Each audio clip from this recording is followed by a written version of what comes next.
안녕하세요. 오늘 공부하실 내용은 기독교 강요 2권 12장 오늘 1절부터 4절입니다.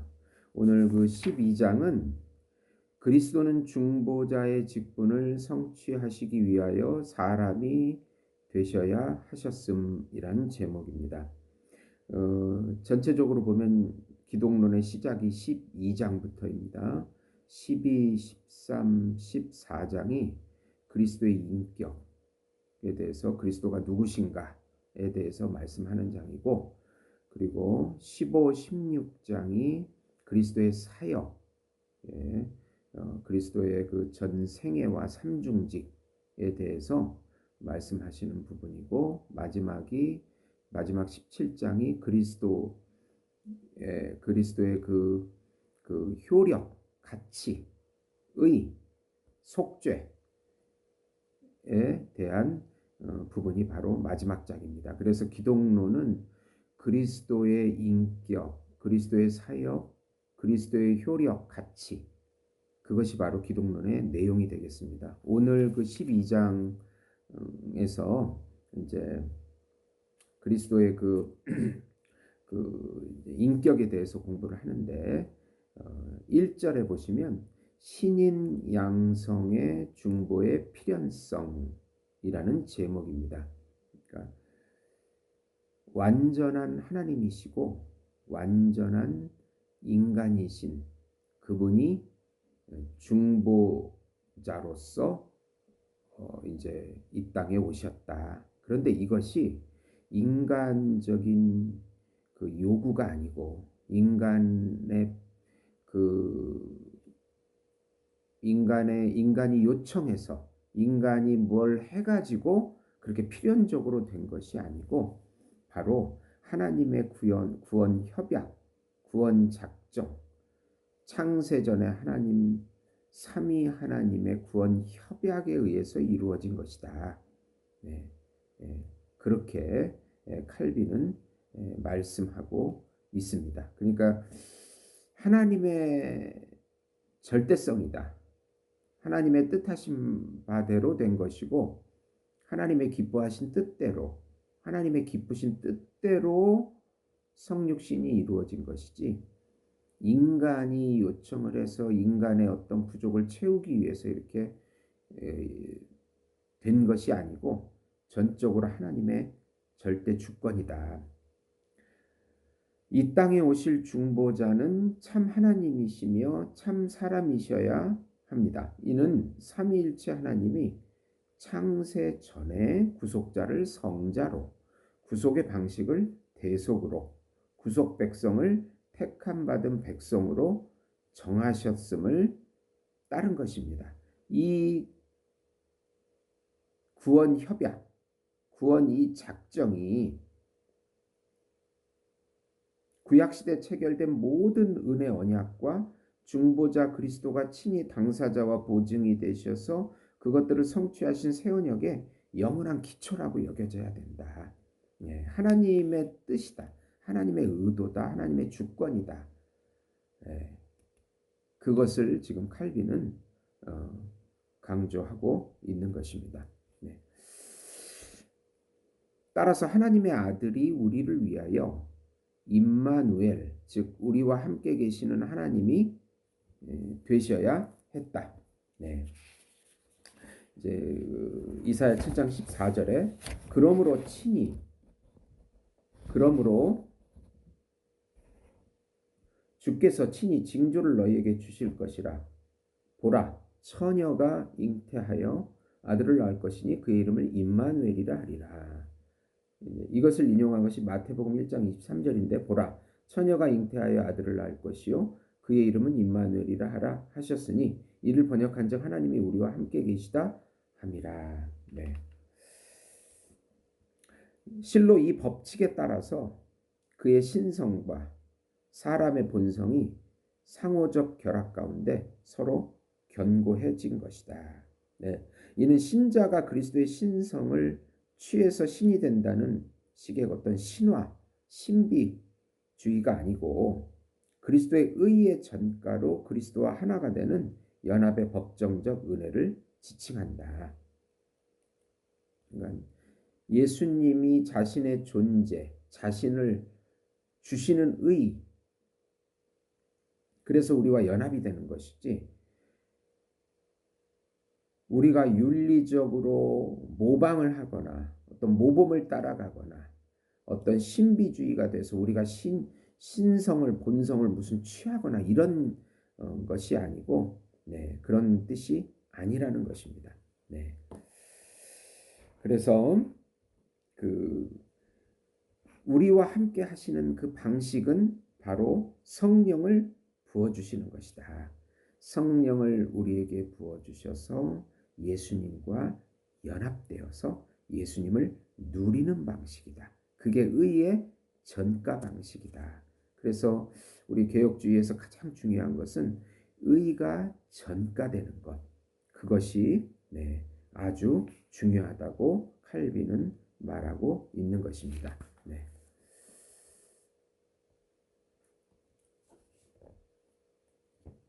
하나님과 사람 사이의 중보자도 한 분이시니 곧 사람이신 예수 그리스도라.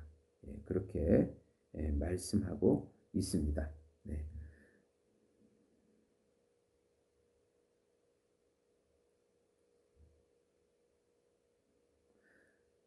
성령은 하나님의 아들을 우리로부터 나온 한 분으로 친근하게 우리 가운데 세우셨습니다. 만약 그렇게 하지 않는다면 어디서 우리가 중보자를 찾아야 하고 어느 길을 택해야 할지 우왕좌왕했을 것입니다. 네. 우리에게 있는 대제사장은 우리의 연약함을 동정하지 못하실 리가 아니요 모든 일에 우리와 똑같이 시험을 받으신 이로되 죄는 없으시니라. 그래서 그 예수님께서는 신자이시면서 또한 인자이라는 것, 참 하나님이시면서 참 사람이시라는 것. 예. 그래서 그것이 바로 중보자의 개념입니다. 그래서 신인 양성의 중보자, 중보자라고 하는 것은 하나님이시면서 사람이셔야 하시는 것이죠. 네. 단지 우리를 연결시켜 주시는 분이 아니고 하나님이시면서 사람이 되신 분이 바로 중보자, 유일하신 중보자라고 말할 수 있는 것입니다. 네.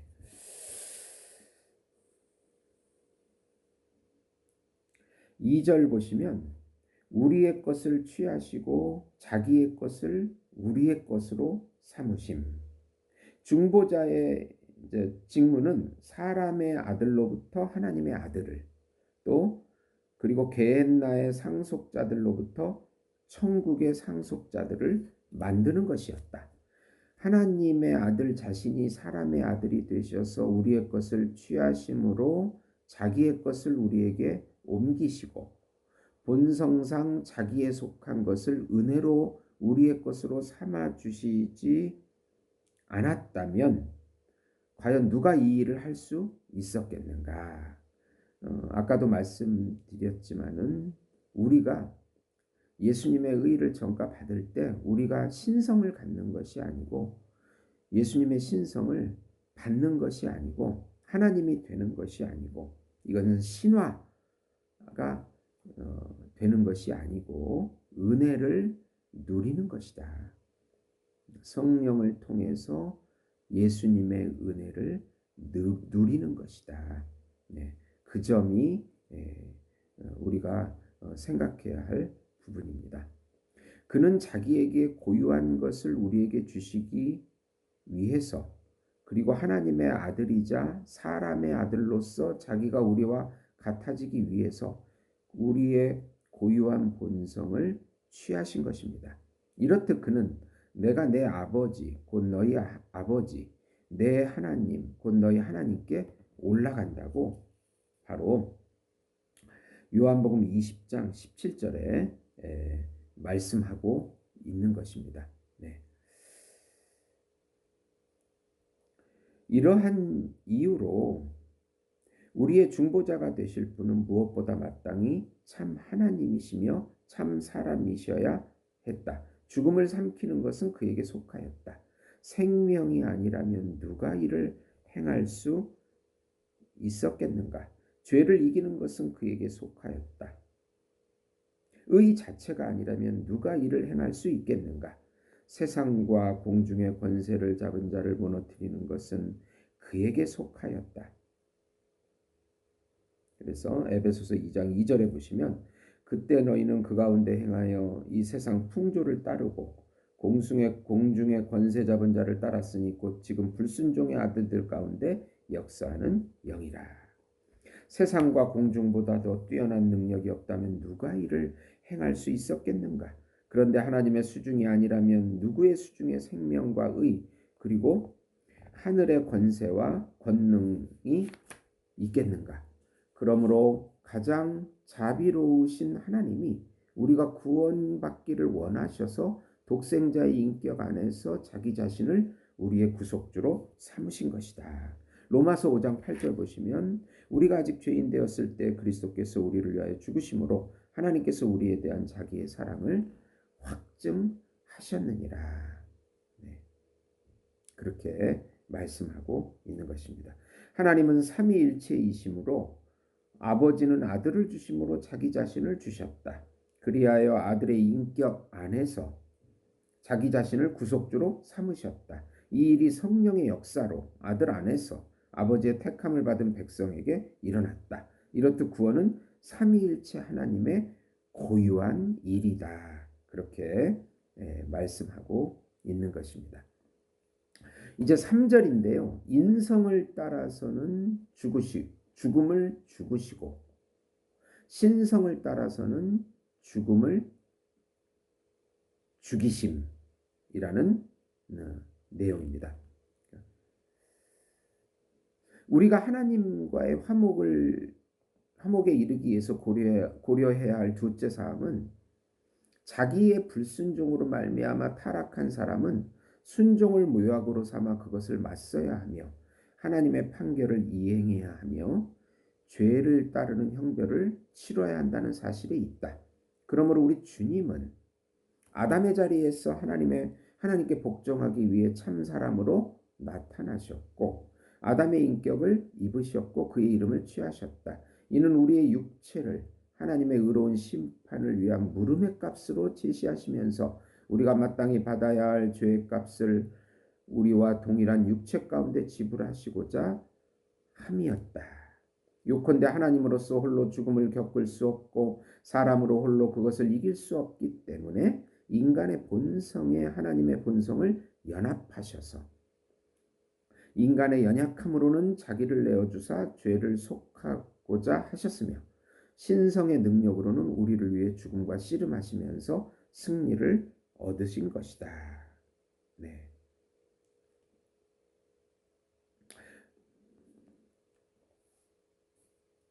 무엇보다도 우리는 우리가 앞서 설명했던 우리와 그리스도의 공통된 본성이 우리가 하나님의 아들과 하나가 되는 연합체의 보증이라는 사실, 우리의 육체를 입으신 그리스도가 죄와 죽음과 함께 굴복시키심으로써 승리와 개선을 우리의 것으로 삼으셨다는 사실, 그리스도가 우리로부터 취하신 육체를 희생제물로 드리심으로 속죄가 이루어져 우리의 죄가가 도말되고 하나님의 공의로운 분노가 잦아들게 되었다는 사실을 꼭 견지해야 한다고 칼빈은 말하고 있습니다. 이제 4절에 보시면 성육신의 목적에 대해서 나오는데 대속을 통하여 화목을 이루심이라는 내용입니다.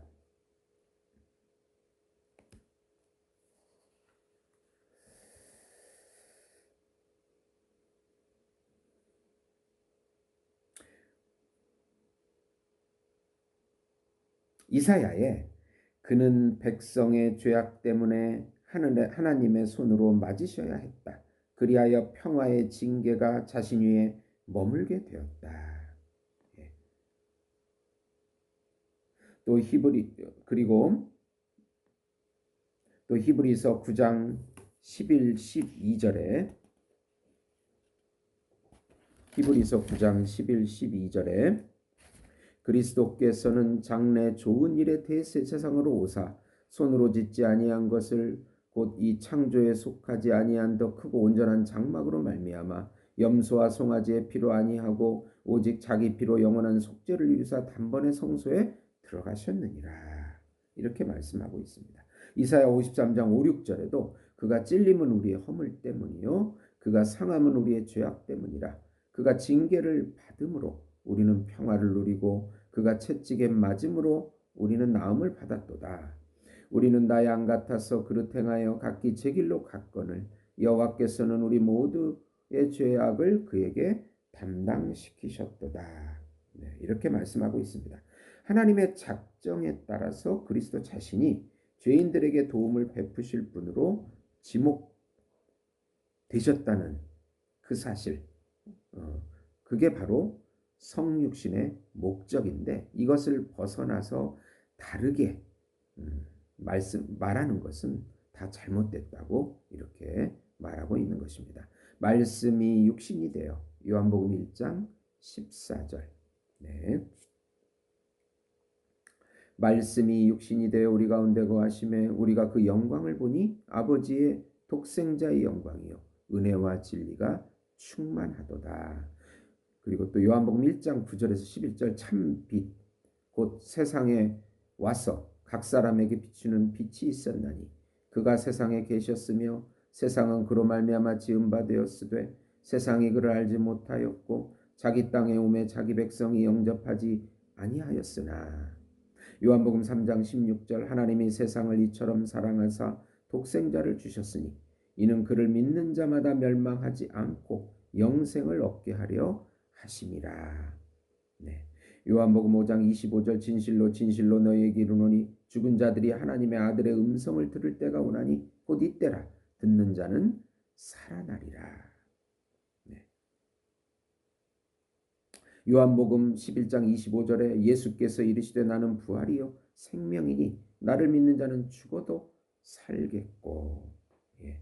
마가복음 9장 12절에 예수께서 들으시고 이르시되 건강한 자에게는 의사가 쓸데없고 병든 자에게라 쓸데 있느니라. 히브리서 5장 1절에 대제사장마다 사람 가운데서 택한 자이므로 하나님께 속한 일에 사람을 위하여 예물과 속죄하는 제사를 드리게 하나니. 고린도 후서 5장 19절에 곧 하나님께서 그리스도 안에 계시사 세상을 자기와 화목하게 하시며 그들의 죄를 그들에게 돌리지 아니하시고 화목하게 하는 말씀을 우리에게 부탁하셨느니라.